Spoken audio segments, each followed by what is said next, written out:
Okay.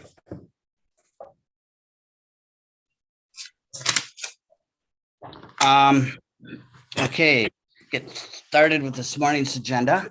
I guess first thing, we just need a little housekeeping. We need a motion to appoint an acting secretary treasurer for the committee, which is A. Fox, Allison Fox. Do I have a motion for that? Bob? I'll make them. All right, second, Mike, all in favor? Carried. Thank you. Thanks, Allison. Welcome aboard. So starting with this morning's agenda, then first item on the agenda is unfinished business, and it's A 2022-003. That's 53 Margaret Ave. We have applicant and someone in support, and the agent, which I would assume that's Dave, is going to do or represent the applicant online. Is everyone online ready to go? Is the applicant here?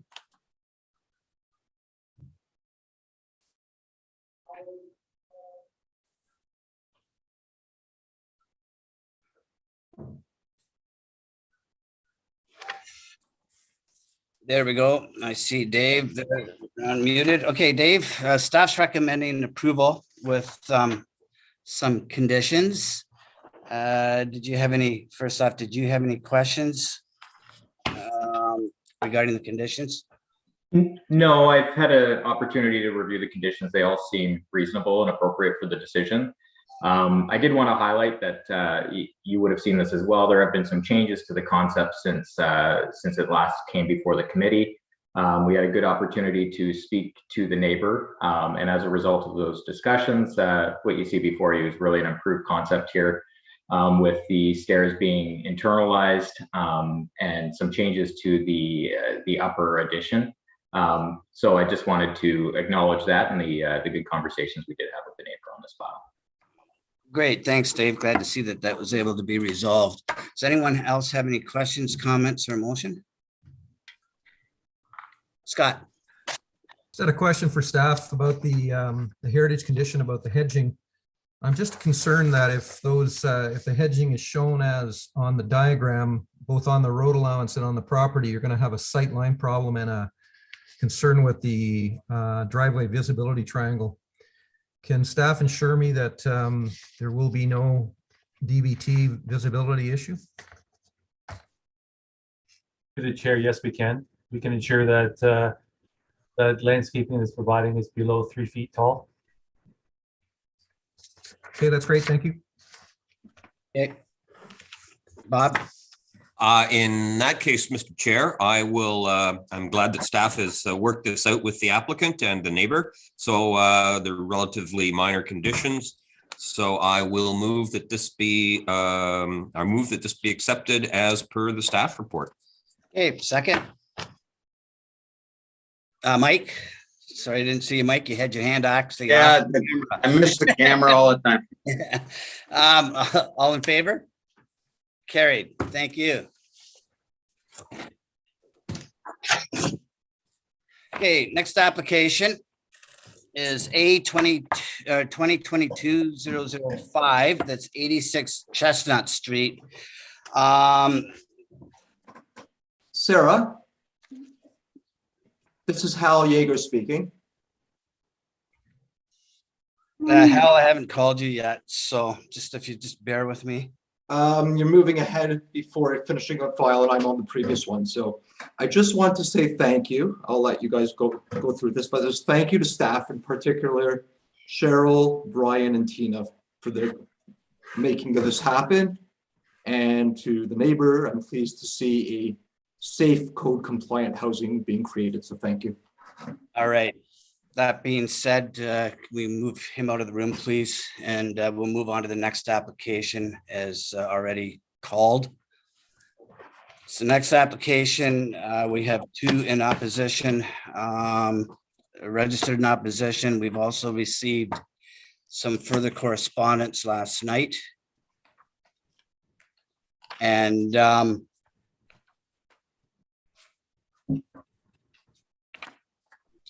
Is the applicant on the phone? And the registrants for the opposition?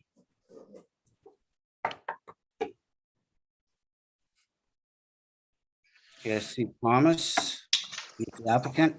Hi, yes, I'm here. Hi, Mr. Chair. Right, is, we had two registrants in opposition. Are they online as well, Sarah, or no? The chair, yes, we do have Corey Stewart on the line. Okay, maybe we can move Corey into the room then as well, please.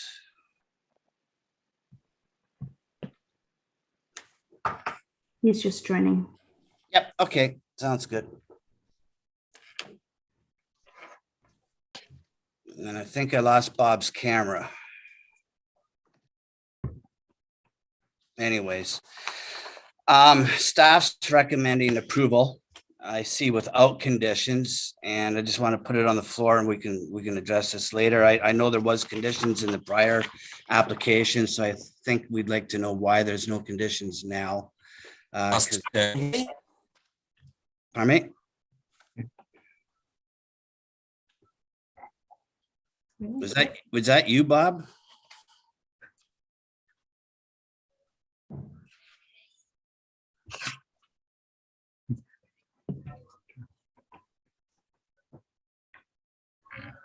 Bob must be having some technical difficulty, I guess. There he is.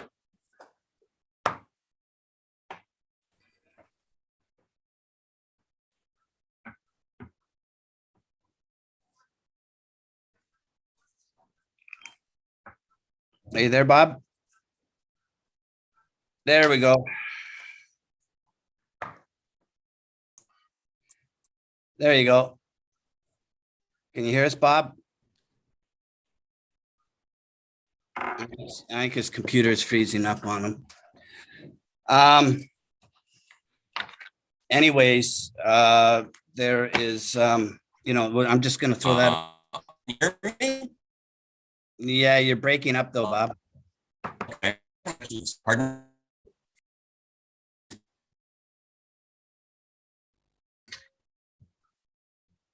I may have to reboot my computer. All right. Can you see me? Can you hear me? You're froze. We see you, but you're frozen.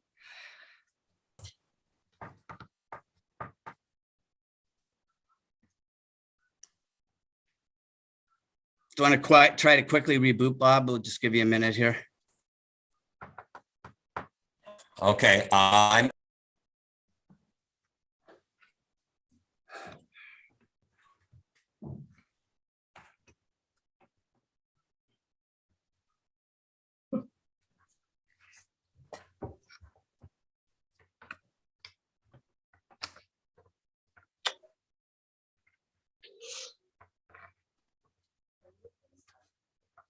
Mhm.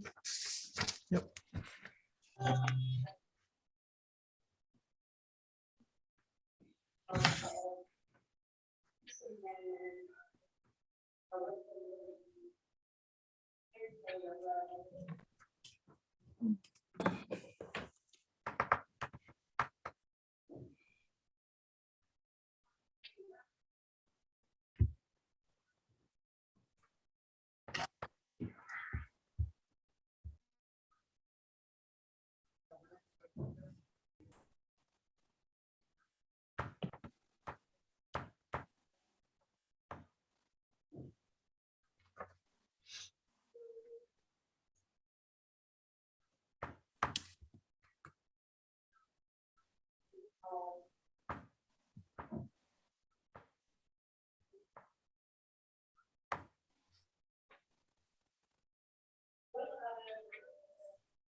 I don't know if we've lost Bob for good or if he's coming back or what's going on here.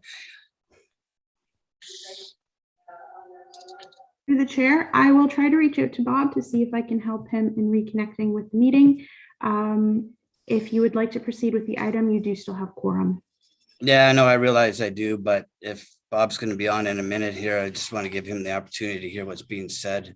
I think it's just better for the committee and for the applicants. That being said, we can't sit here all day either, so.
Well, unfortunately, we may have lost Bob. So that being the case, I guess we'll carry on at this point in time. As I had stated, there was a couple of concerns registered in writing from some of the neighbors. And we also have Mr. Stewart. So maybe we'll start by listening to him and just to hear his concerns, and then we can hand it back over to the committee and staff and the applicant for questions. So. Sure. So, I mean, none of our objections have changed. It's all well documented with all the neighbors and whatnot. I guess my biggest concern is that, this ADU program is essentially in its infancy, and we're already trying to skirt around minimum requirements. I did read the staff report, and everything that's mentioned in there, it just seems to be kind of whitewashed as, oh, that's not a big deal, that's not a big deal. When in fact, when you physically visit and attempt to live in that environment, where we're essentially going to be living next to a triplex, sharing a driveway. And I guess I don't know if the bylaws really considered abutted driveways or shared driveways in different situations like that. And I know overwhelmingly in the neighborhood, anybody in the same situation is terribly fearful that it's going to happen to them too. So I don't know if there's more consideration needed for special circumstances or whatever the case is, but like I say, we still oppose. Okay. All right. Does anyone have any questions for Mr. Stewart? Scott? Yes, thank you, Mr. Stewart. Are you the resident of 90 Chestnut? Correct. Yes. Yes. Okay, thank you. Yeah, Thank sorry. you. Perfect. Okay, great. I have further questions for staff, Mr. Chair, and the applicant, but I just wanted to make sure we were dealing with the. Yeah, resident. sure. Sure. Does anyone else have any questions at this point in time for Corey? If not, then Scott, I'll hand it over to you for your questions. Just a question for the applicant to start. What is the size of the garage in square feet? Hi, Scott. It is just over 500 square feet. Okay, and you have no intent to try to expand that either up or back? It's going to be the exact same unit. There are two small windows that look into Corey's backyard on 90 Chestnut. I've talked to Corey and his wife, and either going to be completely removing those windows or putting in frosted glass. So the structure is going to stay the exact same. Bedroom's going to face the backyard, and it's just over 500 square feet. That was going to be my my second question. The fence that's there now, is that your fence, a mutual fence, or who constructed that? I moved into the place just under a year ago, so I didn't construct it. But when looking at the survey, the fence looks to be on my side of the property. Okay, perfect. I Thank you, also Mr. had a- Chairman. I just had a couple questions for staff, just for clarification. Brian, I believe that if the applicant were to propose a second story on this garage, that it would have to come back to the committee because it would exceed the height. Through the chair, that's correct. Okay, thank you. Okay. Anyone else have any other questions at this time? I have a question for staff. Did someone from the city actually go out and physically look at the property and this? I'm still a little bit confused or unsure about this duplex issue in regards to I know that we have a one-liner in here that says the city thinks it conforms, but I'm still not sure that it necessarily does regarding this Airbnb rental in the basement and how it's exactly set up. We've heard otherwise from Mr. Stewart. We also have some correspondence that says otherwise. I'm not saying one is not telling the truth over the other, but I'm just wondering, was there an independent assessment done, Brian, by the city physically on site? Not that I'm aware of through the chair, I'm not aware that actually happened. No, but floor plans were looked at though. So you looked at floor plans, but I'm just wondering if it might still be advantageous to have someone from the building department go out and do a proper assessment, because if you're renting out Airbnb, and I know through my experience on some of the rentals that I've been involved with over the years, that it would be construed as a separate independent unit, and as it pertains to requirements for fire and life safety. So that still has me rather confused. I'm not sure what my other colleagues think about this, but what do you think, Scott? Through you, Mr. Chairman, I'm convinced now that there is not two units in the house based on the staff report. I think the biggest issue here is parking and privacy. Having seen the site, I think parking is going to function properly. And I was going to ask for a condition, which the applicant appears to be already agreeable to, about either removing or putting frosted glass in the two existing windows that face that yard. But other than that, I had no concerns, Mr. Chairman. Okay. All right. Brian, is there still a requirement for a site plan application? Yes, correct. So that condition should probably still go back in then, is that correct? We can, I'm not sure what the status of the site plan application is, to be honest with you, Mr. Chair, but if not completed, we can certainly, and it shouldn't be completed because it was tied to the variance, obviously. So, yeah, we can. It's probably not a bad idea maybe to throw that in as a condition in any event, then we have it covered off, that at least they make application for it. Hi there, I'm the planner on file for this application. This application is currently under review.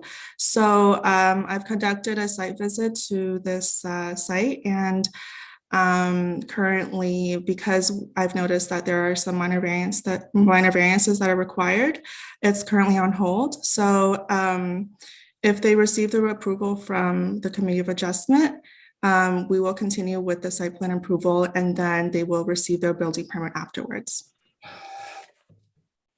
Okay.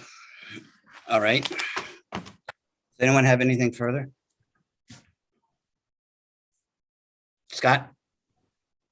Seeing none, Mr. Chairman, I was going to recommend that the application be approved, subject to an additional condition that the two existing windows on the southerly side of the garage either be removed or replaced with frosted glass to the satisfaction of the Director of Planning.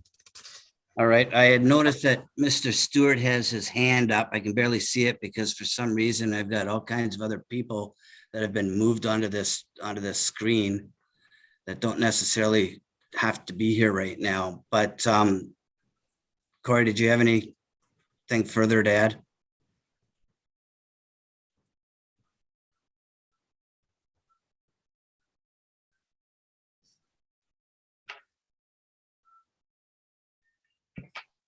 Through to the chair, he's just being re-promoted as a panelist. Okay, and can you maybe make some room on the screen? We've got people on here that I don't know if they need to be, like I see Craig Dumart, who's not on this file. Just to make some room on the screen for us, please.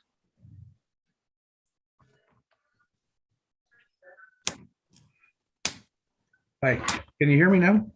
Yep, Okay. there we go. So obviously we have many concerns still, but immediately just dealing with the windows, I would kind of have to insist they actually be closed in or blocked in. We're going to end up dealing with noise complaints from our backyard with that proximity. And so, I mean, just from that point of view, if there's nothing else, then they need to be actually closed. Frosted glass won't work. And as far as what insurance do I have that this project doesn't turn into? I mean, this is a decision that I'm going to have to live with for the rest of our life here. So we're moving from a single family home into, and legal or not legal. Just because it's not a legal duplex doesn't mean it's going to be not going to be operated that way. I think we're foolish to think that.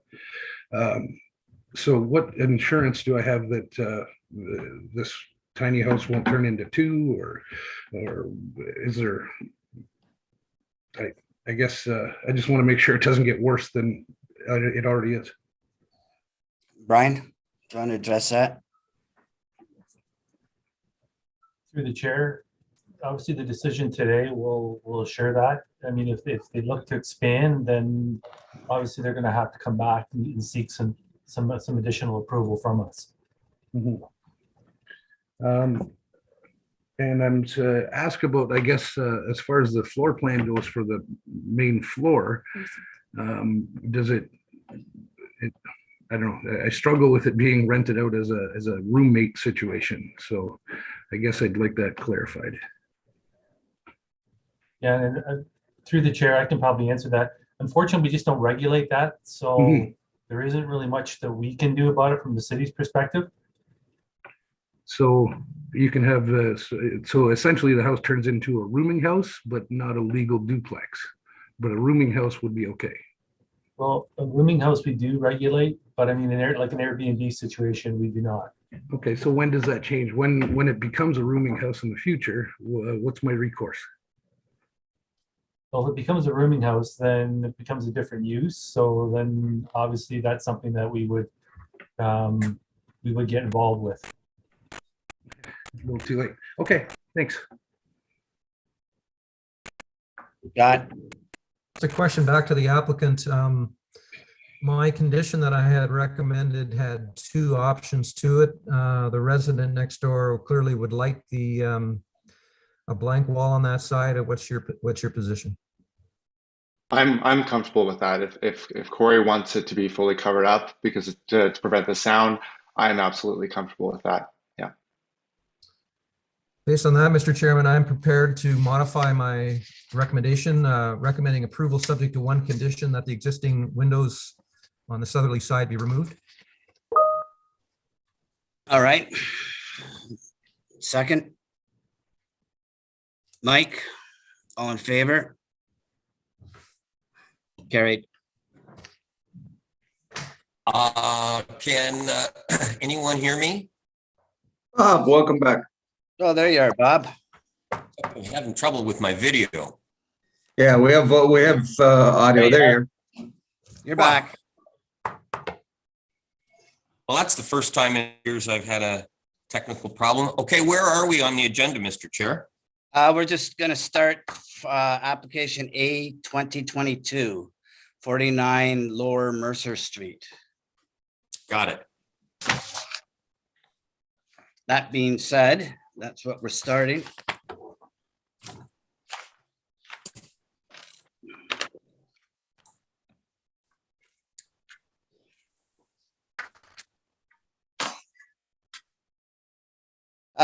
Okay, so we have one registered in opposition and then the applicants registered in support. Staff's recommending approval without any conditions.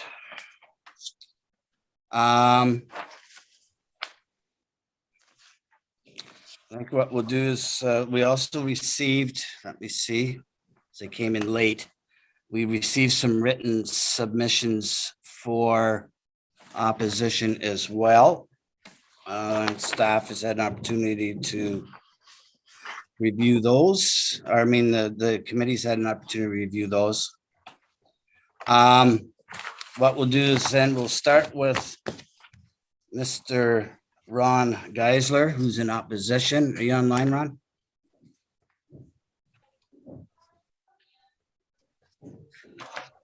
I think I see you, Ron, but you're muted. There you are. Okay, can you hear me now? Yes, we can. Yep. Super, Yep. Thanks so much, and thanks for the opportunity to speak to the committee. Mhm. So I'm a little unclear where we are on the agenda and why we're number 3 on minor business, which is, and then number 1 on the full agenda. So where are we, what are we speaking? We're put it this way, we're on this application, 8/20/22/006. Okay, great. And just a comment, Mr. Chair, I agree with your suggestion that these written submissions get to you sooner, and that would have been done absolutely. Unfortunately, the staff report is only available late on the Friday. So in order to be able to read that staff report, digest it, and respond to it, there's no way to get the report in sooner than the Monday. Yeah, I wasn't aware of that, to be honest with you, Ron, until today, because staff reports used to be available prior to that in the past, so. Yeah, well, this one actually came available and then was pulled and then became available again, so. Okay, all right. Okay, anyways, we do have it. We have. So you have the original report, written submission, and then you have the addendum. And then you have an appendix to the addendum. The only reason there's an appendix to the addendum is to really clarify that parking situation so that the committee can actually see what we're trying to portray. And bottom line is the bylaw permits explicitly that if this were turned into a duplex, notwithstanding the above, a duplex shall be permitted to locate one of the required parking spaces on the driveway, less than 6 meters from the street line, and may be arranged in tandem. So why is the variance being asked for to go from 6 to 0? All we really want to be clarified with is the fact that the parking will be limited to 2 spaces on the driveway and 1 in the garage. Is that what's happening here?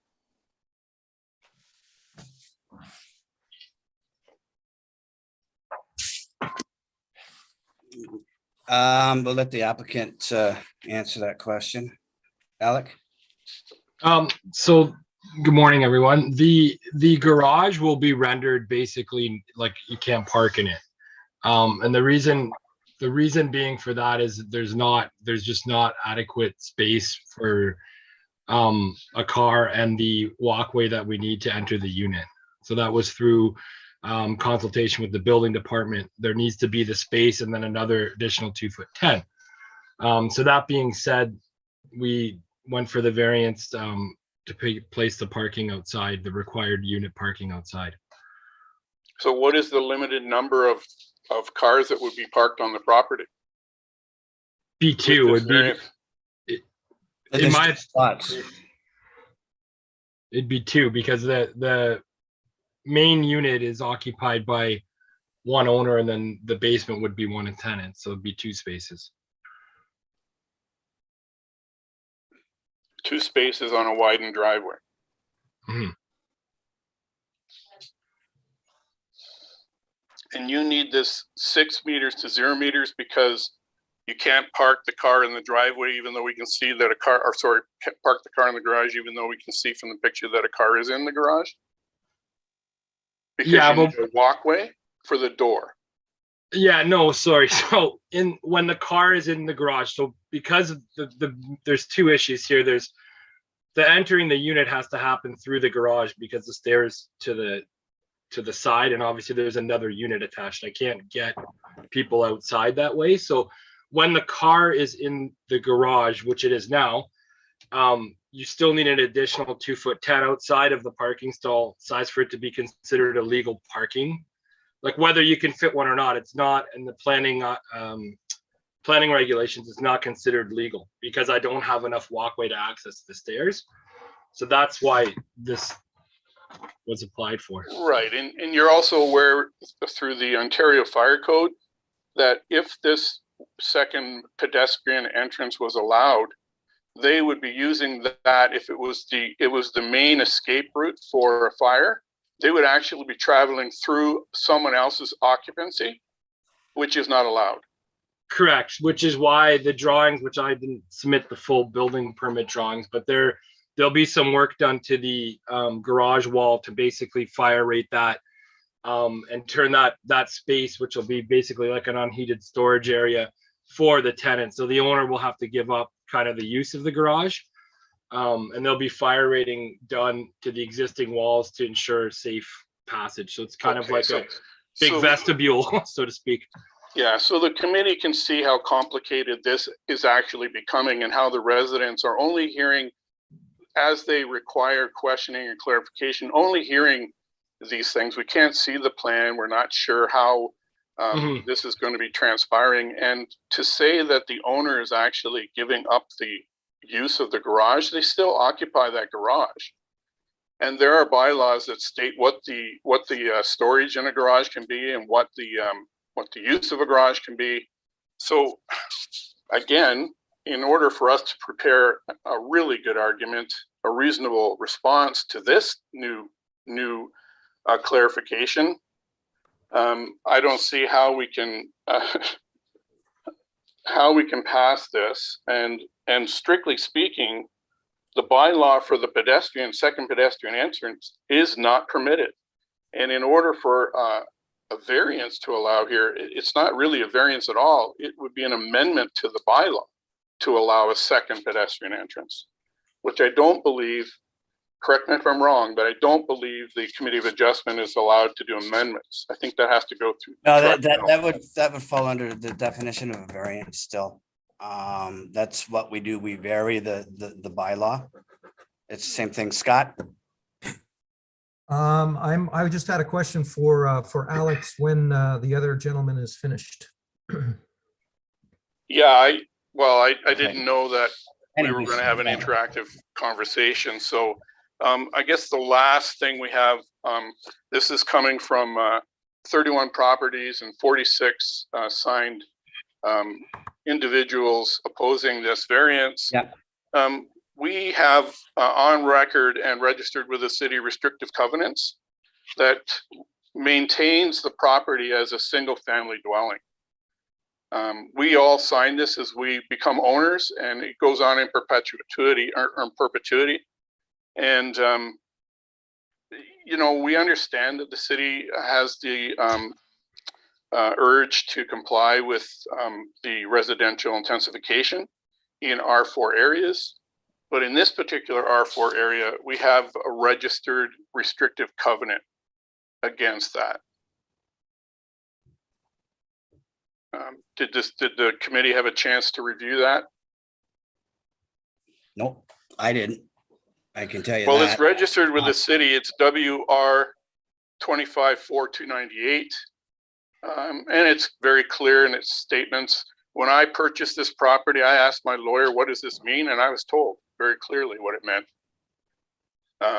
These were intended to be single family dwellings, and that's what they should be maintained as. There's all kinds of other things within that restrictive covenant that allow for bylaw changes to alter fences and such whatnot, putting in pools, putting in, you know, hot tubs. But As far as maintaining the property, it's very clear. Okay. Thanks, Ron. Scott, did you have something? And then actually, I'd like to find out from Brian and his comments of the city's position on this restrictive covenant as well. Scott? I'll provide some comments on the restricted covenant as well, Mr. Chairman, as a former Sure. municipal planner. But my question for the Alex, are you representing Allison? Are you the designer? Yes, correct. Did you look at the option of coming in off the covered porch into the little foyer area and bringing an access to the second unit through there with a set of landing and a set of steps down, rather than coming through the garage? Like you'd be going into the garage, but rather than the front. Yeah, I mean, that's an option for sure we could explore. I think the owner was hoping that we could just change out the garage door and kind of use that. But yeah, that was an option I had brought up to her to review. Yeah, because I'm not having any issue at all with you applying for a second unit. I'm just struggling with the intent of the second unit facing the street, because I think I'm going to ask Brian eventually, but I think the intent was to make this house look like it's just a single occupancy house. So I'm going to suggest that might be an option that you want to look at. My comment on the covenants, Mr. Chairman, is I believe, and of course I haven't seen them, but as a former municipal planner, I think that's a covenant between the developer and the person purchasing the property. And as a former municipal planner, we used to deal with this issue all the time. Oftentimes these covenants went beyond what the municipal bylaws would allow.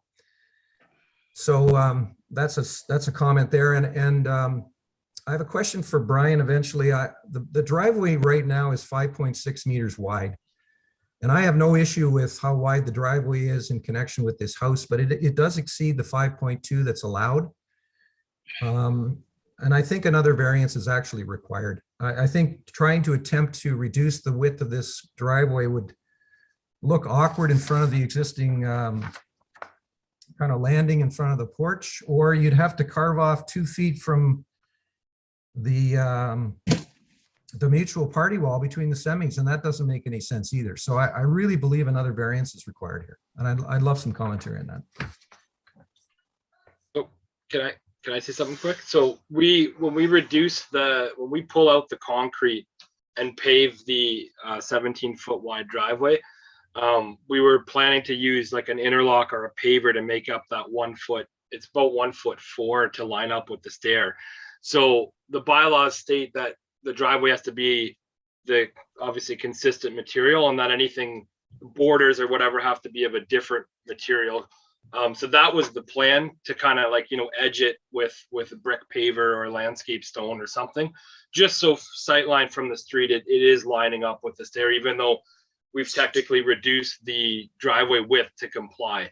That was the plan. That's what's been on the revised drawing. I changed, I think, yesterday. So okay, thank you. That's how we're addressing that.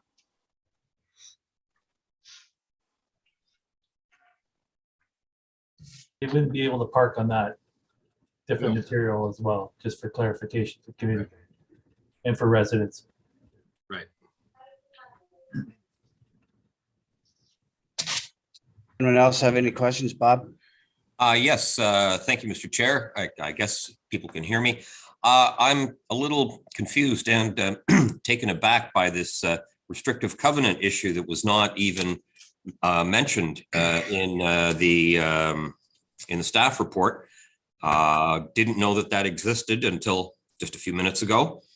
And I think there are some major concerns with that. So I'm not completely in support of this application, because we have information that we should have. We don't have information that.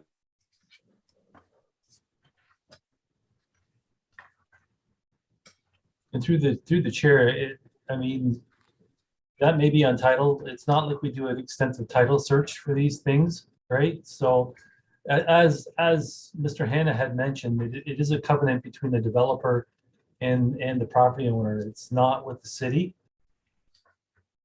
So from our perspective, we have to go by our zoning bylaws. And in this case, what he's proposing to do to the duplex would be allowed. I see your hand up, Ron. I'll get to you in a second. Yeah, it's always been my understanding as well that the restrictive covenants are a matter of civil litigation between individual parties. Correct. And they're really hard to enforce. So I've been in the development business for 40 years and that's been my experience. So Ron, you have your hand up.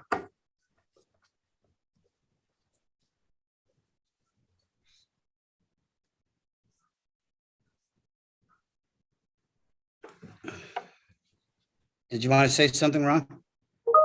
Am I back on? Yep, there you go. Okay, super.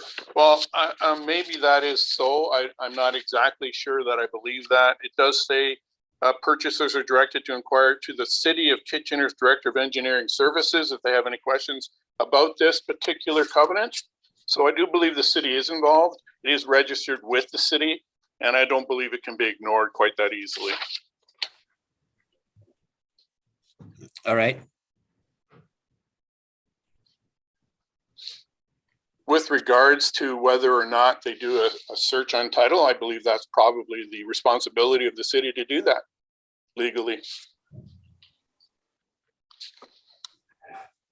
Okay, anyone else?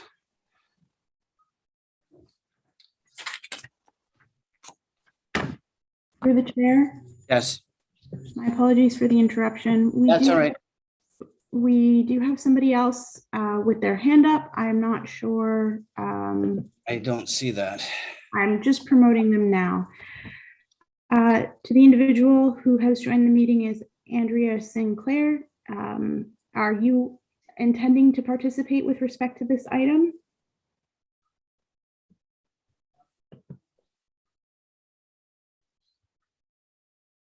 Hello? Hi, Andrew. Are you intending to participate with respect to this item?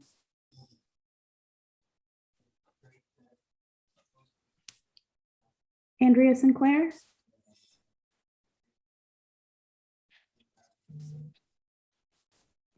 Her cat probably hit her keyboard.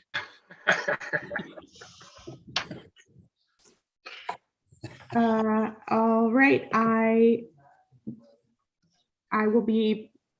I see two other people. Maybe we've got a software problem that have their hands raised now too, that are not part of this.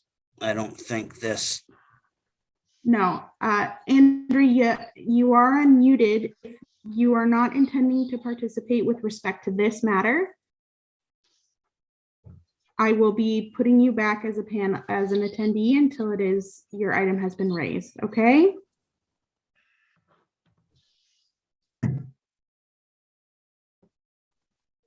My apologies for the interruption. No, that's all right, sir. The seems to be doing some quirky things to us this morning. So I don't know if we've gotten hacked as we have before or what's going on, but in any event. The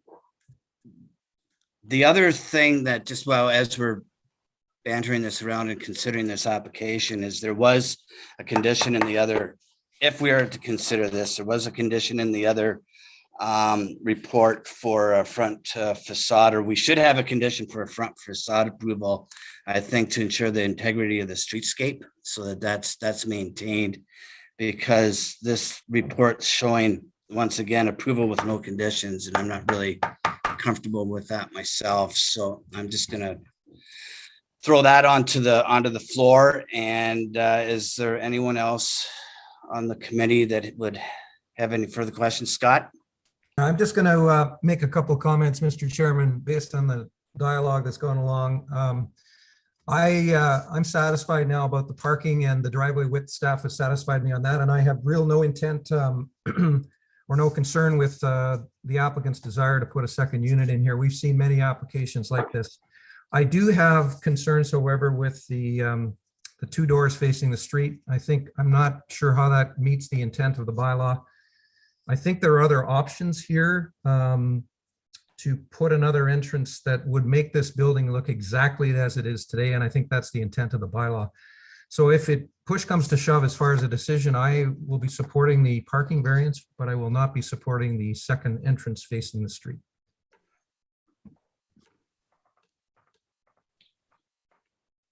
Bob? Thank you, Mr. Chair. Scott, you bring up some important concerns, and overall, I'm not so upset about the second door. I'm just wondering whether this is compatible with the rest of the neighborhood. And I would really like to have had more information and perhaps a legal opinion on this restrictive covenant. I know, Mr. Chair, you may have done this in the past. Mr. Hanna probably has done this in the past, but as far as I can recall over the last decade that I've been here, I haven't seen an application come forward with regards to restrictive covenants. So to state my position on this, I'm not in support of this application. I don't know whether we can defer it to get more information, whether we can defer it because we need to do something about the second entranceway. But at this point in time, I will not be supporting this moving ahead. Alec, would you be amenable to defer this for 1 month so that there can be an opinion given to this committee by legal from the city of Kitchener regarding the restrictive covenant, and to give you further opportunity to explore the access as suggested by Mr. Hanna? And I think that might be an appropriate for all involved to do so. So that being the case, and if you're in agreement with that, is there anything else that anyone else would like to have them come back with? I think those are the two main points, correct? So let's do a deferral. If I could have a motion for that, Scott. I'll move to defer. I think that's, I support my colleague, Mr. McCall. And I think the applicant's agreeable to at least looking into that. And I think staff will help us out with the covenant, so. Yeah, and I think that also gives a fair opportunity for Ron as well, so to help him with an understanding, which he is, indirectly part of that whole thing too. So just trying to be fair for all. So there's a motion on the floor. Can I have a second? Bob, all in favor? Carried. Great. Thank you. They'll see you next month. Alex. Thanks, guys. Thanks. Okay, next application is A2022 and it's 11. And this is 43 Marie Street.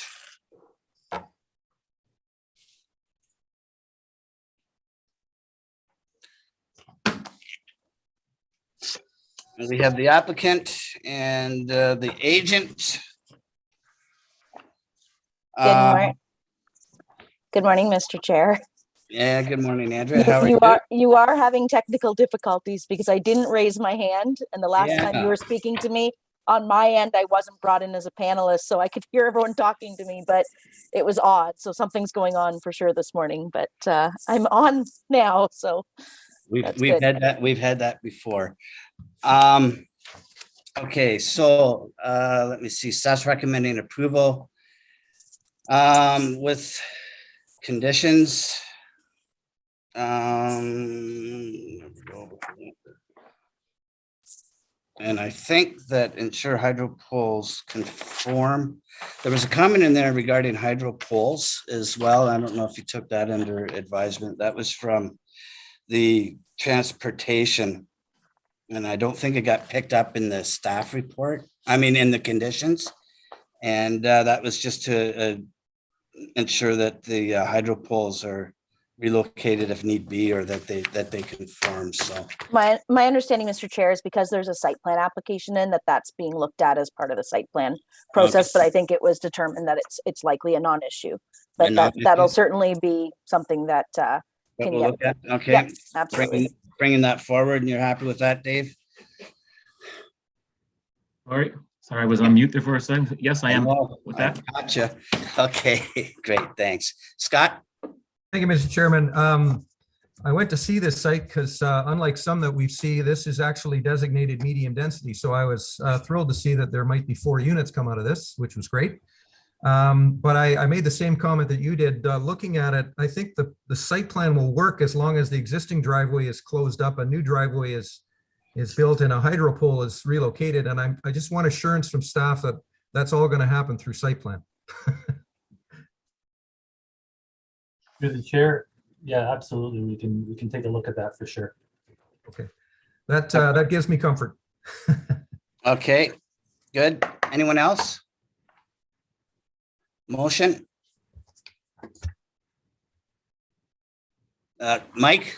Yeah, given Scott's quick comments, I'm prepared to make a motion that this application be approved, subject to the site plan application approval, and it can move forward.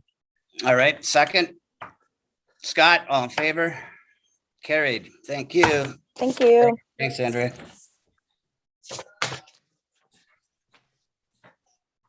Okay, next application is A 2022-12. It's 158 Forest Creek Drive. We have the applicant, his agent, and the applicant, and then there was one registered, Rose Woodhull, in opposition. Staff's recommending approval without conditions. So what we'll do is, I guess we'll hear is Rose online? Yep, I see it. There we go, Rose. We'll turn it over to you to hear from you first. Okay, well, first of all, I wanted to thank the opportunity for being able to speak on behalf of myself, my husband, and my daughter. It's quite important to us, as I have to take time off, unpaid time, to present this case here. And we didn't have a lot of time to, unfortunately, prepare for everything. We do not approve of the request for a variance. As the previous applicants were saying, there's a covenant in the area. The area was developed to be a certain fashion, to look a certain fashion. The variance that they're looking to do would impede so much onto our property and the use of our property. I'm not sure if anyone from the city or anyone has actually gone out to visit the site to already see how close the homes are. Concerns again are like other individuals parking. Are they going to expand their parking? There's minimal front yard as there is, maybe 5 feet. And they propose to put, I haven't actually seen plans of what they're actually proposing. Are they taking stairs off their front porch, which is quite elevated? Are they digging out a side basement entrance? Or are they going to put the side entrance into the foundation of the home? Like there is no room at the side of our house and their property combined to be able to do what I feel that they're proposing to do, to put like a basement entrance. Again, number of parking spots that are going to be required, the runoff on the property, snow removal, even being able to access our backyard. I just don't see how this is even possible. These are investors. They've purchased the home as an investment, and now they're trying to duplicate their investment. We are owners. We are homeowners. And for me to accept someone to, first of all, has it even been approved to be a duplex? What are all the steps for them to be able to do that? Why is it that it has to be a variance? Why can't they just do what they need to do on their own property? And the reason for that is because the variances are there for a reason, because of the land, the runoff, accessibility, etc. So when you're applying for a variance that actually, how do I say it? It will negatively impact our property. It'll actually negatively impact our resale value. of the property and the neighborhood, because it starts to change the dynamics of what the actual neighborhood was intended to be. That's why that restrictive covenant is there. And I have lived in and do live in restricted covenant areas, and they are enforceable. This summer was a past example of that. A few people were doing a few things to their properties, and those things had to cease. They had to be removed. So covenants are there for a reason. It's to govern people from imposing their own personal, how can you say it, ambitions on their neighbors. This would present a very, very bad case of, how you can say it, resentment, if something like this was to go forward. I just don't understand how someone can even realistically think that this is even feasible with the given distance. Like, I took pictures and I'm like, here's my front yard, my tree, and here's their front yard 4 feet from me. Where is this whole sidewalk coming down, and how is it being constructed? And it's not feasible to me.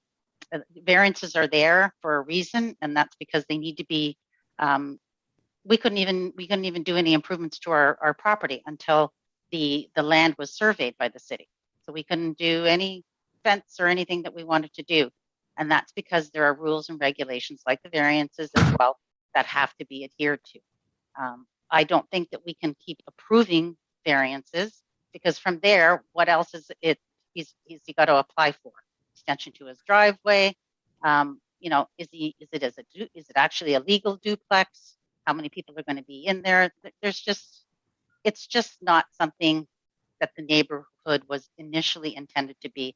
And that's why we purchased there, because there is a covenant there. That's why most of the neighbors purchased there, is because it's a controlled environment. I couldn't even pick out the brick that I wanted for my home because it was so architecturally controlled.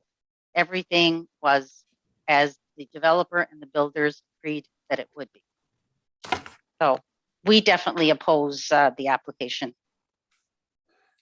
Okay, thanks, Rose. Just for clarification, what's before the committee this morning is a variance for a side yard setback for a set of stairs to instead of 0.75 meters to 0.15 meters. We're not considering duplexes or use of zoning whatsoever. It's just that variance itself. Just so that everyone's on the same page here. So I guess what we. Sorry, if I could just interrupt. It does say to support the conversion of the dwelling into a duplex with a separate entrance for the basement unit. Says permission to construct raised steps in the southerly side yard and of existing similarly detached dwelling having a side yard setback of 0.15 meters rather than the required 0.75 meters. Which would then support a conversion of the dwelling, but what we're considering is the side yard. So okay, that's why the side yard's required. So it's in the wording. So that's it's fine. really the side yard. So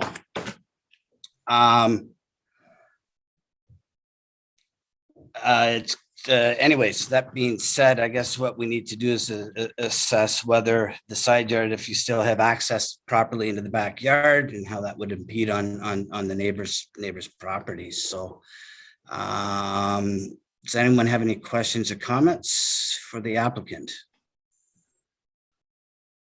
Scott. Yeah, just in keeping with the neighbor next door and her concerns, when I went out to the site, that existing side yard, I'm just going to confirm is 4 feet wide or a little over 4 feet wide, and you're looking to do an interlock walkway. There is a considerable slope and swale there. What do you intend to do with the grading through there?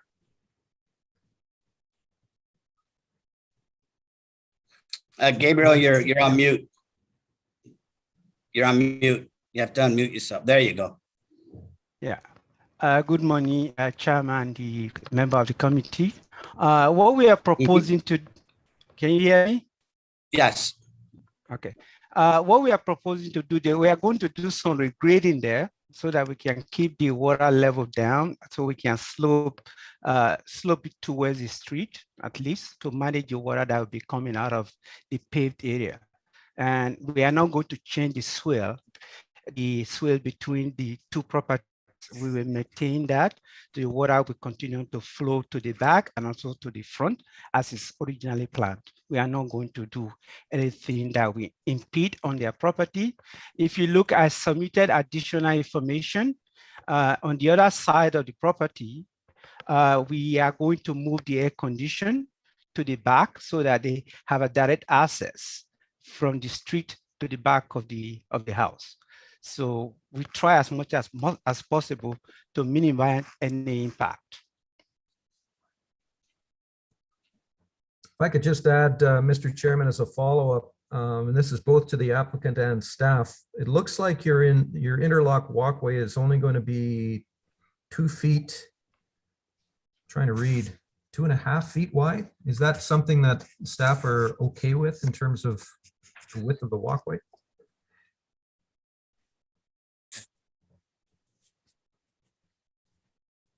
Brian?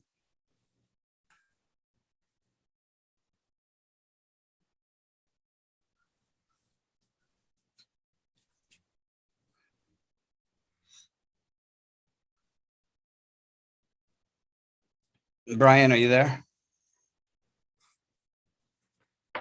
I mean, sorry. I just Yeah. stepped out for a sec. No problem. Brian, Scott? do you need me to repeat myself? Yes.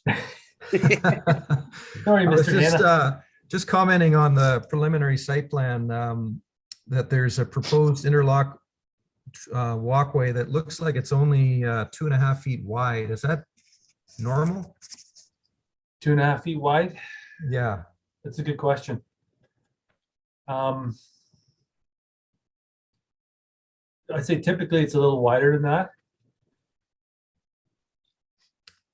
Okay, because we've got Can a I gas just say something? I think what we have there probably is about 3 feet wide. Should be about 3 feet wide. I know we have a gas meter there. We can also relocate that gas meter to provide more room if need be.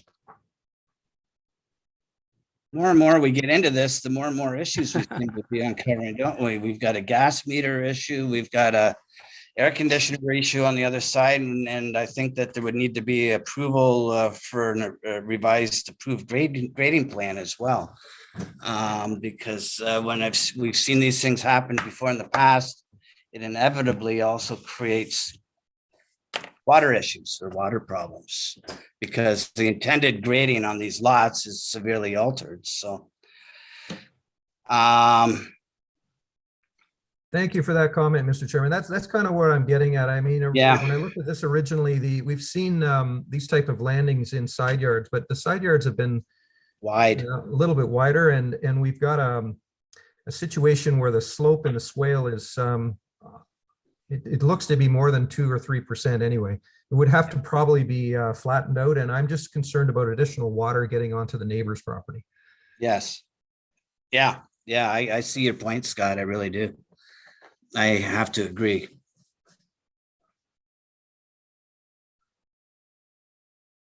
Any other comments? Well, I just back to staff, I guess. Would this be something, Brian, that you could look into as terms of the grading that's being proposed, just to make sure there's no impacts? Through the chair, yes, we could.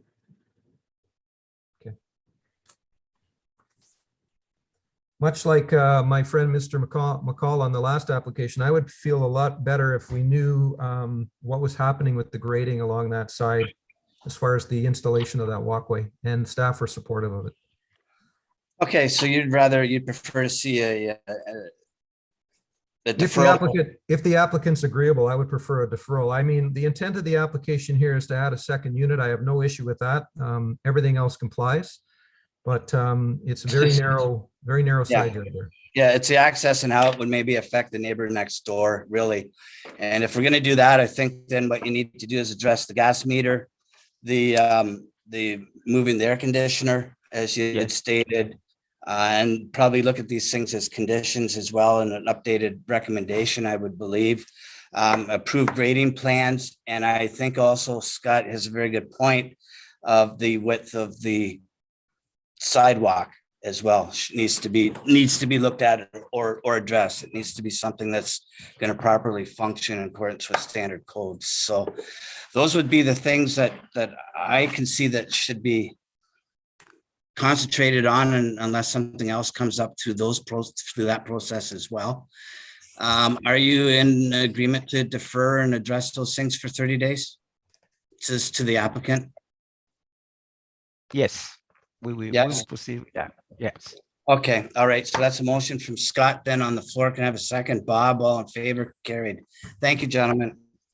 Thank you very much. Yep, see you next month.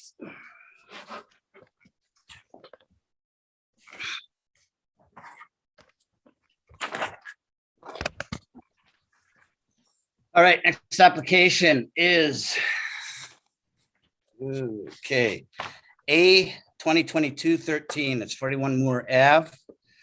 I've got an agent, 2 applicants, and 2 registered in support, and 1 in opposition. We also received, let me see, I gotta sort this out. We received also some further written letters of opposition. I forget, this morning is when I saw them. So we have that to consider as well. And there was 2 of them, I believe. So where we'll start with this then is we will hear from Ms. Janet Good on the line. She's in opposition. We'll hear from the person in opposition, then that will give the applicant and staff to the opportunity to properly address her concerns. So Janet. Good morning. Morning. Good morning. There we go. Good. Got over the technology stuff. So. Yeah. Used to that in every business and teams meeting. So yeah, good morning and thanks for the opportunity to speak this morning. In way of introduction, we're Ian and Janet Good, and we live at 41 Louisa Street. Okay. We've lived here for over 30 years and have seen obviously a tremendous amount of change to the surrounding neighborhood over this time. As regards to the specific property at 41 Moore Street, there have been multiple ownerships with various designs and building plans, and consequently corresponding multiple C of A meetings over this time frame, really to try to come up with a development plan that works for all stakeholders. That would be the owners and the neighboring properties that surround this rather unique property. It's an internal property. Yeah, we've seen this before. Yeah. Yeah. There were 3 C of A applications in 2019 and into early 2020, which rolled back at the time the proposed, it was a townhouse, multi-townhouse structure, back down to a single detached 2-story home. Mm-hmm. We actually worked with the C of A and someone in the planning department to facilitate a meeting with the owner and the neighboring property owners to collectively come up with a workable solution. And I would say that Jackie Bunker, who was part of the 41 Moore, was really instrumental in spearheading our efforts to minimize the possible negative impacts of any development, as she is the owner, was and is the owner of 39 Louisa Street. The previous owner, not sure why, but chose not to proceed. And 41 Moore is now owned by the Bunkers, as well as recently purchasing the property of 45 Louisa Street. Overall, we're not opposed to the property being developed, but really as a 2-story dwelling consistent with the prior C of A applications. Unfortunately, what we were kind of collectively, I guess, for lack of a better term, fighting for back in 2019 seems to be somewhat forgotten with the new building design and architectural drawings that have been submitted. And really in two critical areas that were previously agreed to, and that would be the height of the building, which was 2 stories and now 3. So 6.7 meters up to 10.39, I believe it is. And then the side yard setbacks, which was, I believe previously 4.75 meters down to about 2. So I say it's a unique property that is predominantly in an east-west profile, if I would put it, elongated east-west profile. However, the plans submitted are very much a north-south profile from the positioning on the architectural drawings. And it has fairly large massivity that would completely span the entire width of our backyard and then some. And similarly, that situates that on the backyards on Wellington Street, which is on the south side of the property. It seems that, zoning bylaws and rules primarily take into consideration side yard to side yard challenges, which is common in a grid style neighborhood like such as this. But the challenge here is that any design needs to factor in the possible impacts of a side yard scenario, a side yard to backyard scenario, which is far less common. What we're possibly being faced with here without any design or variance changes would be to have a large 3-story, 10.4 meters building situated approximately 2 meters, which is less than 2 steps basically from our rear property line, which, as I mentioned before, would span the entirety of our width of our backyard and then some. Certainly, I think this will result in being completely enclosed, maybe would be the way to term that, with the corresponding impacts of reduced sunlight, and sort of visually, potentially unappealing vista, possible privacy issues, and depending upon design, possible lighting issues such as outside lights, noise related to any AC units, and where these are positioned. Generally, these are bedrooms that back onto 41 Bloor. What we're asking for consideration in the site development plan really is that it remains close to the previously agreed upon application from 2019-2020 in terms of building height and side yard setbacks. Really what this would allow for was access to light. I'm not sure if a solar shading diagram can be done. Allow adequate room at the side for proper landscaping to minimize this north-south wall. And I think subtle changes in terms of design and placement of exterior lighting and AC unit placement.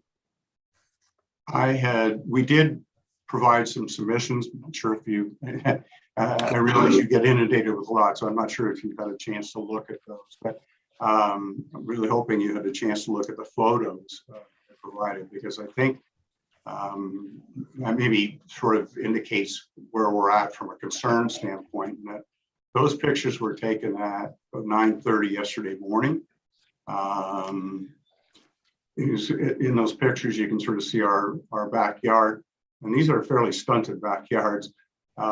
Is basically half in shade due to the fence, which is 8 feet high. So you can just imagine that if a building of any height with the proximity much closer will only increase that significantly, actually. So, and I think the other side with the photos too, if you take a look at the photos and sort of the buildings that are in the background, which are on Wellington Street, those are basically the same height as the design that has been submitted. Move that forward to basically 2 steps beyond the fence, and you kind of look at, you kind of see what we're being faced with in terms of the current design. As I say, in principle, definitely not opposed to development of this site into a single unit dwelling. We're all in agreement to that. I think it's the best use of the property. but have some concerns in terms of the current application and the architectural design that has been submitted at this point in time. And also, we've not seen any landscape plans in total. I mean, there is landscaping shown on the plan, but nothing that we've seen. And with 2 meters, there's not a lot of option for landscaping in that Right. setback. Right. So really, it's light set. It's building height, setback, and some noise. Yeah. Thank you. Okay, good. Thank you. Thank you. From the plan that I'm looking at right now in terms of privacy and windows, there appears to only be 2 small windows on the second floor and the 2 washrooms that are facing the side yard, if that's correct. Jim? Yeah. Yes, Mr. Chair. Yes, Yeah. that is correct. So then there wouldn't be any other windows or any other visual intrusions into the property. And even on the main floor, there seems to be very limited side yard windows as well, but those wouldn't really exceed probably a fence height in any event. So just in terms of what the plans show. So does anyone have any questions?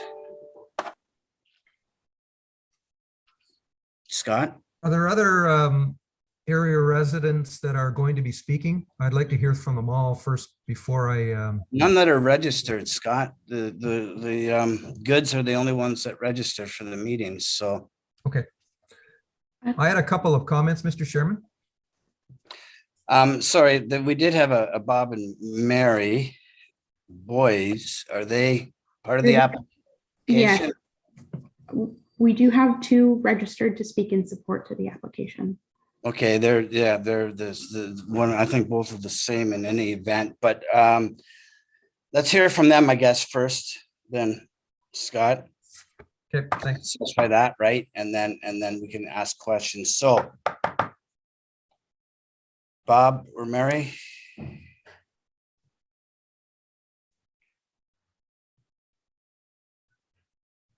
I see you online, but you're muted. There we go.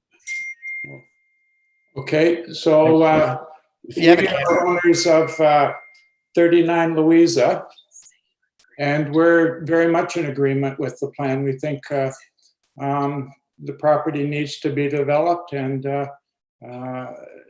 we support the variances, and we do support the plan.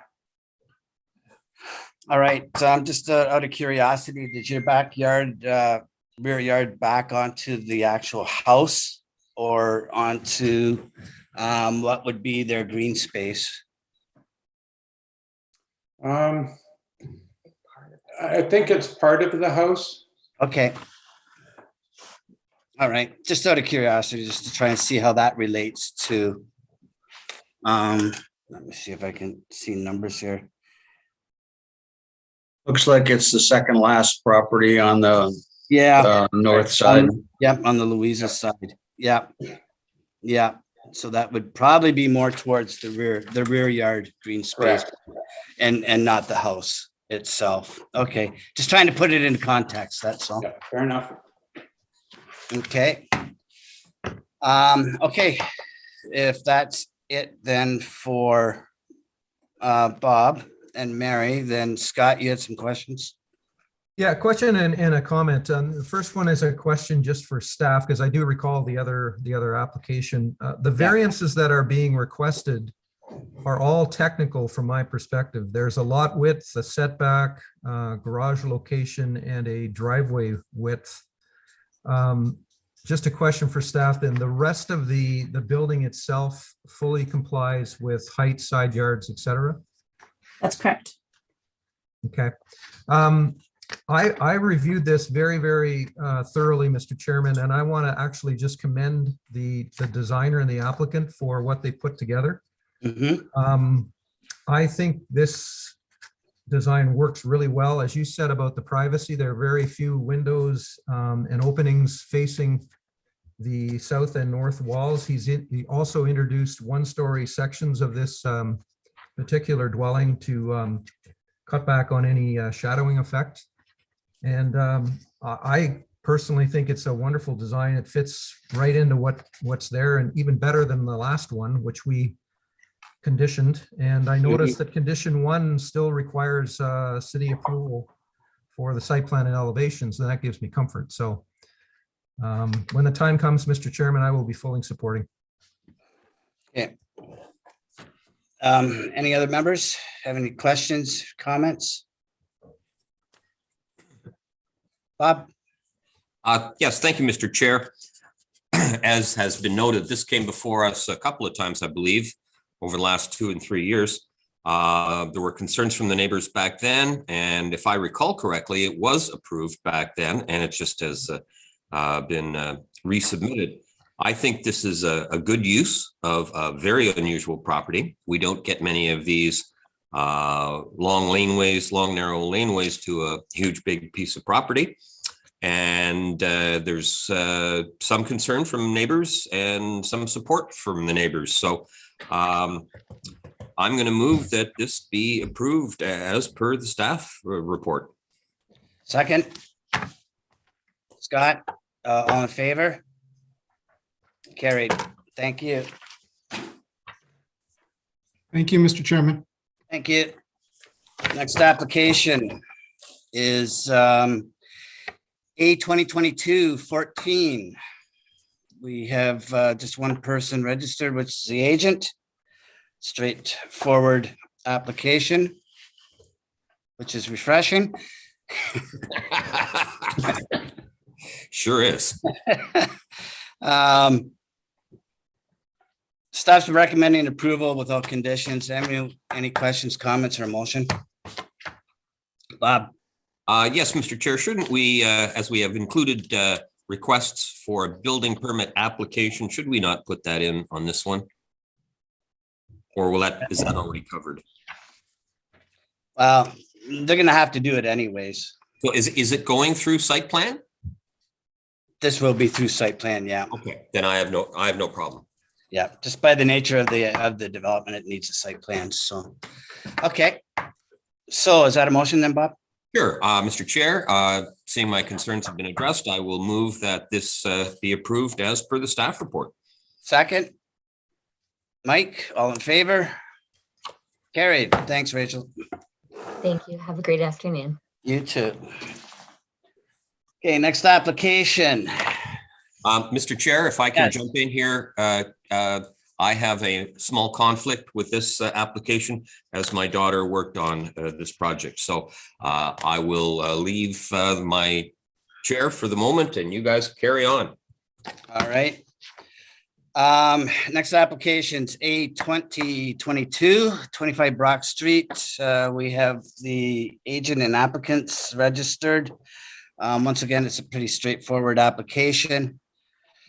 No one is registered in opposition. Staff's recommending approval without conditions. No third-party agency concerns. Any questions, comments, or motion? Hi, Scott. Mr. Chairman, I fully support the application. It's a very well-designed addition. The side yard that they're asking for relief from is a blank wall, which will avoid any privacy concerns. And so I fully support the staff recommendation. Okay, so that's a motion. Second. Mike, all in favor? Carried. Thank you. Next application is A 2022-16. It's 170 or 1768 Ottawa Street. We have one person registered, which is the applicant, their agent. No one registered in opposition. Staff's recommending approval. And I guess there's a site plan application that's already under review. Does anyone have any questions or comments? It's fairly straightforward. Motion. Mike? Yeah, it is a straightforward application, Mr. Chair, and I would move that it be approved as submitted. All right, second. Bob, all in favor? Carried. Thank you, Mr. Chair. Next application is A 2022-17. That's 86 Cedar Street South. We have the agent registered, one registered in opposition. Staff's recommending, yes? The individual in opposition has declined to attend today. All right, so no one is registered, no one's in opposition. Staff's recommending approval without conditions. There was no concerns from any third-party agencies. Does anyone have any questions or comments or a motion?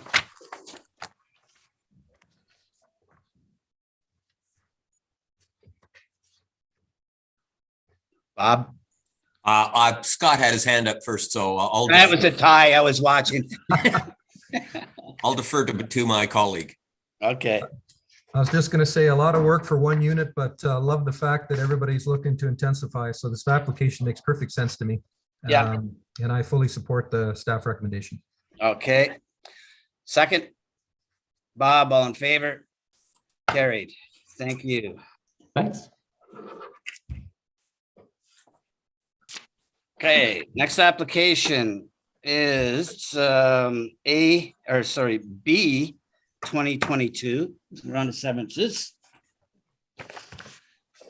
And 07, and that's 654 Rockway Drive. I noticed there's two regional conditions that need to get picked up in this recommendation. So we make that amendment to the recommendation, please. Staff's recommending approval with conditions. We have someone, Phil Hardican, in support, and the applicant and agent is online. Phil, did you want to say a few words, or we know you're here in support in any event? Yeah, thanks. Thanks, Mr. Chair. Well, I mean, we're encouraged by the changes. As you recall, that this was brought to the committee on April 20th of last year for 2 semis. The committee ruled against that. We went to the OLT. They dismissed the application. We're now into 2 single homes. We do have some questions. We do want to support it. We do have some questions though, and that would be, there appears to be 2 double garages that if they're mirrors, they're going to be side by side. We don't know the dimensions of the driveway. And for those familiar with the area, it is going to be kitty corner to the entrance and exit of Rockway Golf Course. So just some concerns. I don't know what city planning has about that, but we don't know the width of those driveways. We also would, there's going to be there's a beautiful 35-year-old soft maple that lights up at sunset that is going to be the first victim of this tear down. So we don't have any landscaping information. We don't know about the color of brick, if these are going to be, tried to be coordinated with the existing homes to create a landscape. The side setback is rather deep, and there's 2 windows that will look into our backyard, denying us of any privacy at all. But I've long since stopped running around naked in the backyard. So I realize that sunlight is important for a bedroom, so we're not opposed to that either. So those are some of the questions. And also in correspondence with the owner, he's assured us that even though he has appealed the adjudication from the OLT, he's willing to waive that for the construction of these 2 single dwellings. So we just want to be assured that this is going to go forward as planned, and it's not any type of a switch that would take place, that once the property is divided, that all of a sudden there's another issue before the committee on returning to the original April 20th request. So I'm not sure what the purview of the committee could give us assurances, but we don't stand in opposition to this in principle. We just do have some questions. So then, I guess in order to satisfy that concern is that we could add a further condition to this, that the new dwellings would be constructed in general conformity with the plans as supplied with the application. I think Yes. that would probably be a good idea. Mhm.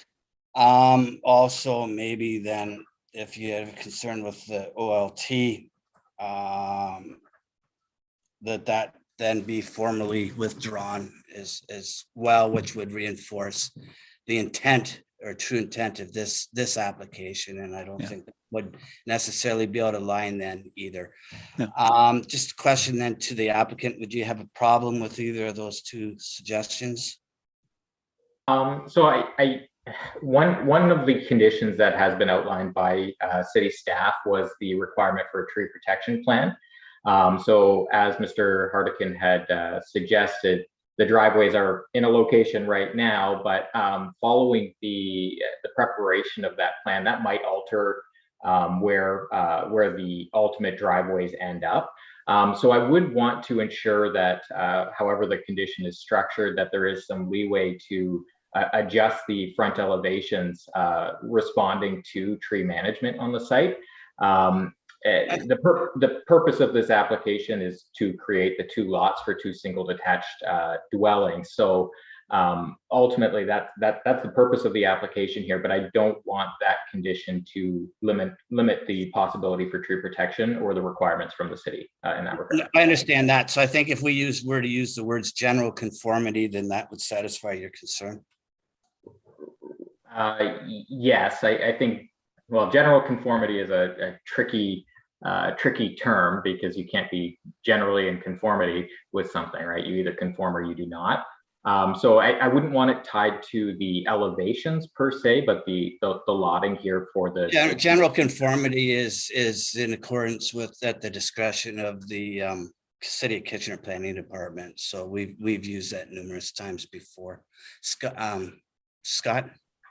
Thank you, Mr. Chairman. Just to add to the discussion, that was the one concern that I had leading into this, is that the zoning hasn't changed on this property, and the size of the lots actually would facilitate future construction of semis. So I was actually going to suggest that we do impose a condition that detached dwellings and lot development and elevations to the satisfaction of the Director of Planning be approved. I think that gives a lot of leeway in terms of the final site design, but I just want to ensure that detached dwellings are being constructed. Okay, Adam, you had your hand up. Adam? Yeah. Oh, Adam, I think you're still muted.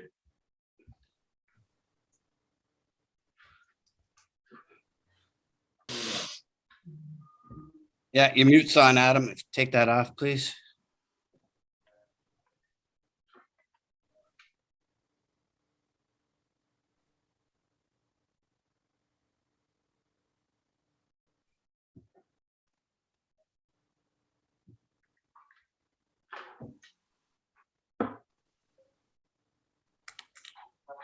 Okay. Did you want to say something, Adam, or no? Craig? I feel like I'm going in circles here. Okay, Adam. You're muted. You're muted.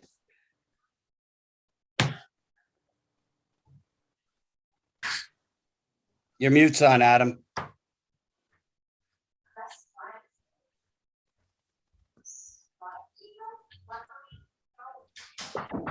Okay. I don't know, I know sign language, so that's not going to work. Craig, you wanted to say something? I think you had your hand up. Yeah, through the chair, I just want to echo what the applicant said, that, this application is to consider the creation of lots rather than imposing zoning conditions. The zoning would remain R4. And this committee is here to obviously decide whether or not it's appropriate to create two lots rather than the actual feature built form of the dwellings. Well, I guess that's where we disagree with you, Craig, because it's our consideration in forming those lots as to what the general intent of the purpose of those lots are. So I don't think Mr. Hannah's suggestion is out of line whatsoever. Bob? Thank you, Mr. Chair. I have heard the concerns. This came before us last April and we turned it down and it went to the tribunal. I guess what it does show is that this process does work. And I'm glad to see that. I do support your suggestion, Mr. Chair, that the buildings be of similar construction and design as indicated in the report. So I will move that this be approved as amended with the extra conditions. And we can all carry forward on this. So that's my motion, Mr. Chair. Okay. Let's give Adam one more opportunity to hear the applicant to speak. I see he's got his hand raised. If it works or not. Did you want to say something, Adam? Still on mute. You're on mute, Adam. If you could bear with me for 1 second, maybe I will try to call Adam and then I can hold him up to my speakerphone. I'm not sure if there's something going on his end that's preventing him from doing so. Sorry, I'm not able to help with. Oh, that wasn't me. That was me. Bear with me for 1 second. Yeah.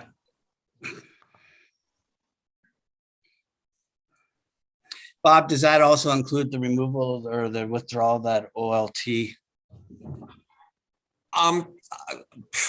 That's a good question, Mr. Chair. Yes, Scott, you want to chime in? Yeah, thank you, Mr. Chairman. I support the intent of my colleague, Mr. McCall, on what we're trying to achieve here. But I would perhaps suggest some different wording of this, which I have done in the past as a planner. And I would have to bounce this off Brian to make sure that he is he's supportive of it. But I was surprised that there wasn't a condition that the development of the parcels be approved by the Director of Planning. So I was going to suggest that the severed and retained lots be developed by detached dwellings in keeping with plans to the satisfaction of the Director of Planning. That would allow for a lot of flexibility, but we would get detached dwellings. Yeah. And if there's tree preservation that needs to be done, it could be. That's just my comment. And on the, I don't think we have any purview to allow for the dismissal or the withdrawal of something. Yeah, I wasn't sure if we did or not. Yeah. I don't think we should do that. I just thought it might illustrate the actual intent of this application. That's all. Right. Dave? I do have Adam on my speakerphone now. Sure. Just to raise his comments. Okay. Sorry, I wasn't able to unmute. Thank you for taking my call. I just wanted to let the board know that I appreciate the Hardigans next door, and I'm okay with putting a notice in there of taking my withdrawal out for the review for the semis. I have no intention of building them. And if you want to put something in there that I'm going to build 2 single detached homes, I have no problem with that as well. And the other fact is the driveways and the garages, we're not sure yet till we do the tree plan, because we are trying to save as many trees as possible. So we might have to move the garages. And my intent on those plans was to have as least amount of windows per unit on the sides of the Hardigans and Bob as well. Okay, great. So I'm in fully support of, if you want to put a recommendation in there, that I would draw my review from the LPAT and single detached homes. Okay, great. Thank you, Adam. I appreciate that. So then, Bob, then we'll insert that condition then as well at the agreement of the applicant. And so then that is the motion on the floor with those additions. The condition is amended, if you're in agreement, by Scott, which I think is good wording, and then the other one. So that's the motion. The second, Mike, all in favor? Carried.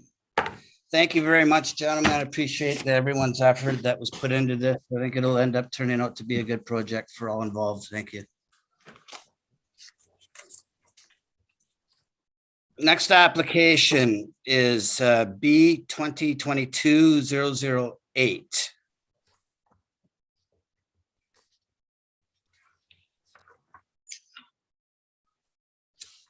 No one registered in opposition.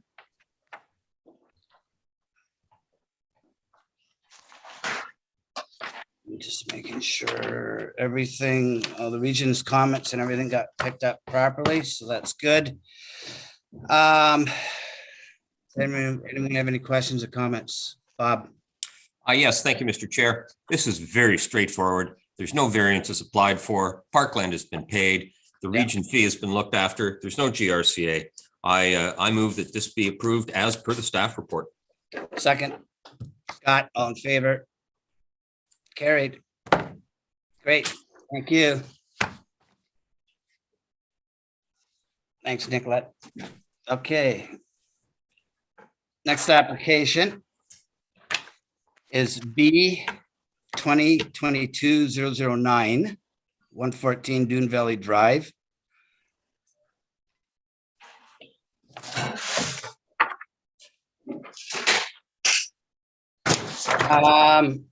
And we need some explanation here. In 22 years sitting on the committee, I've never seen one like this where we're doing a deferral because we're waiting to hear from OLT or a similar agency. So, and it's not really, I didn't see where it was really explained in the staff report as to why we're doing this.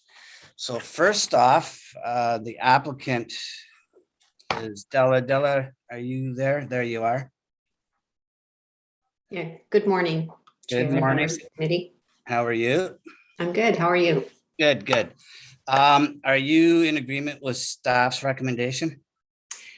Yes, at this point, I don't have concerns with the deferral recommendation. We understand that, you know, we need to have some direction from LPAT with respect to the application.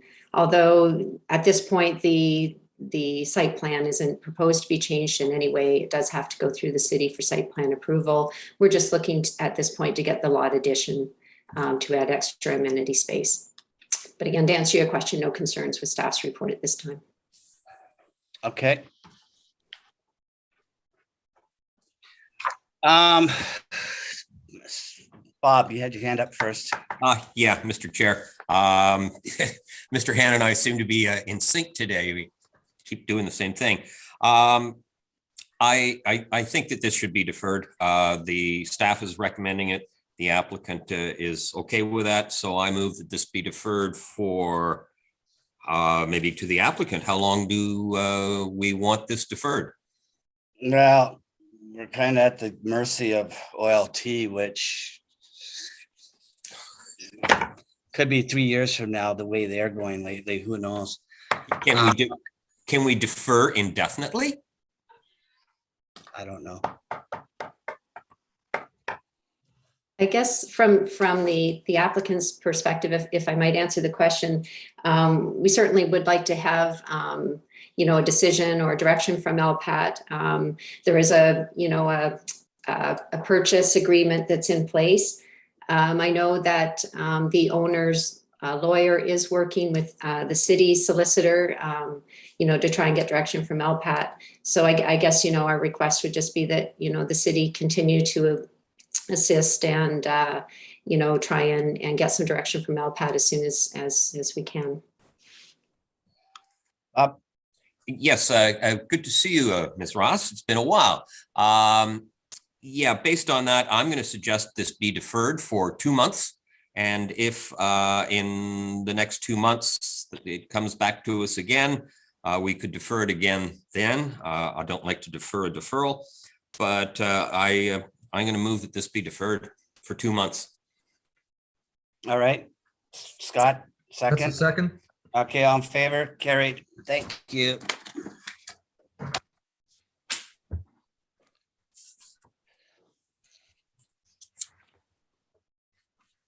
Next application is B 2022-10. It's 113 Walter Street. We've got the applicant and someone registered in support of the application. Staff's recommending approval with conditions, which are fairly standard conditions.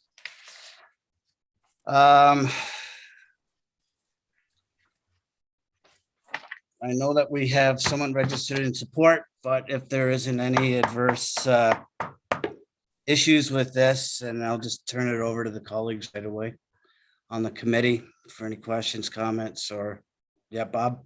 Yes, Mr. Chair, the standard condition we've put in lots of these applications is that the applicant must apply for a building permit. That's the only addition I would add. Scott? I'm gonna just suggest, Bob, that we don't need that condition because Yeah, I all don't of think these so either. conditions need to be fulfilled before the parcel is created, and then they can apply for a building permit. So I'm not sure you need it in this. Yeah, case. I agree with Scott, I think, on this one, Bob. Okay. We don't need to complicate it. You mean we haven't had enough complications today? Yeah. Yeah, okay, I'll go with that. Okay. Anyone else? Or motion? Scott? If Bob's wasn't a motion, I will make it a motion. If it was, I'll second it. All right. Motion. Whatever. Okay, now you guys are fighting over motions, but okay. So motion on the floor from Scott. Bob obviously seconds it. All in favor, carried. Thank you. Good luck.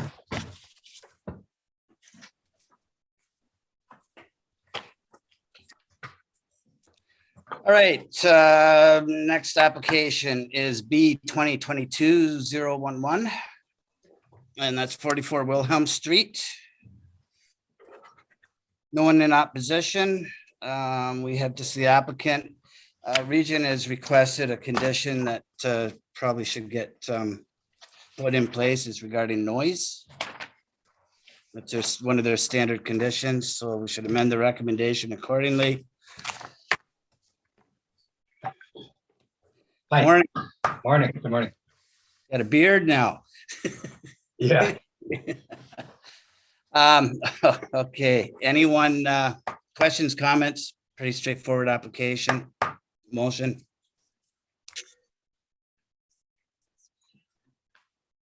Mike? Again, we've seen applications of this type many times in the past few years, and given that there's no opposition to it, I move that it be approved as submitted. And with the regions. With the addition of the regions, regional condition, of course. Okay, second. Bob, all in favor? Carried. Thanks, Bojan. Take care. Thank you, everyone.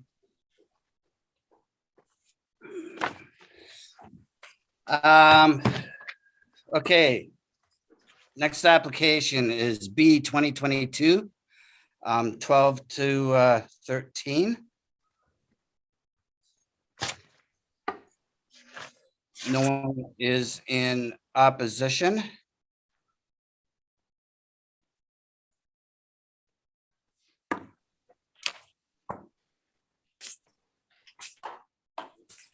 It's actually a straightforward application. Everything got picked up from the outside agencies. Any questions or comments? Motion, Scott? Just had a quick comment or a quick question, sorry, Mr. Chairman, to the applicant. Are you in favor or okay with condition 6 about modifying your off-site parking agreement? Yes, we are. We are okay with that condition.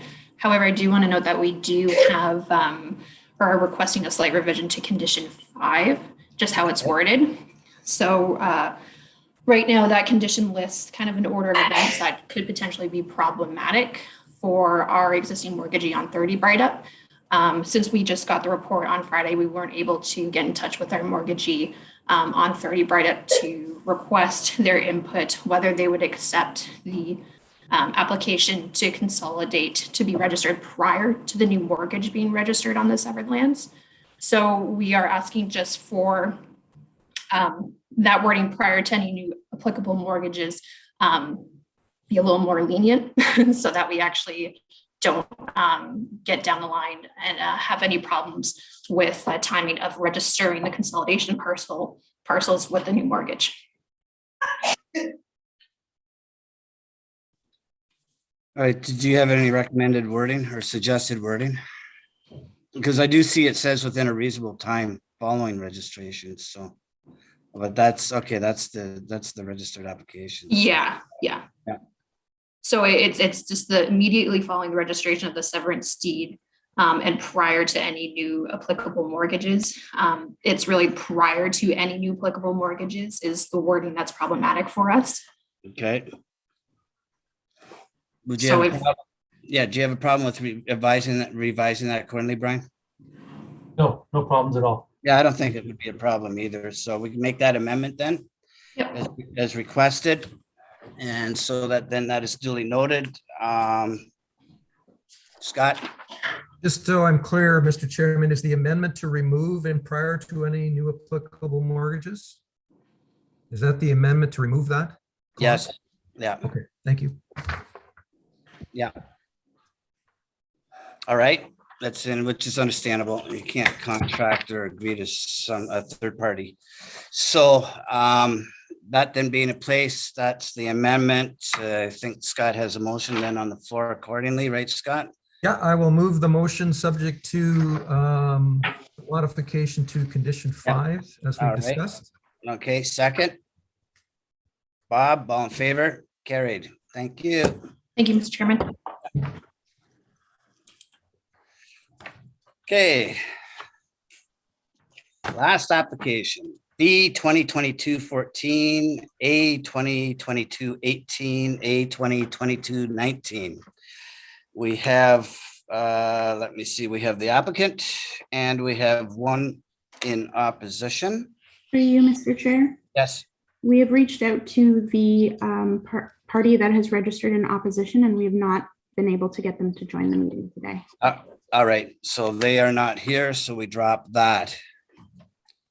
So does anyone have any questions or comments for the applicant? Scott? Just a clarification for staff or the applicant, and I think I fully support it. The request for the front yard setback is to ensure that the new dwelling aligns with the dwelling beside it. Is that correct? Yes, that's correct. So the zoning bylaw in the core, like in the uptown region, says you have to have the average of the two neighboring houses. The lot directly to the west is actually a corner lot.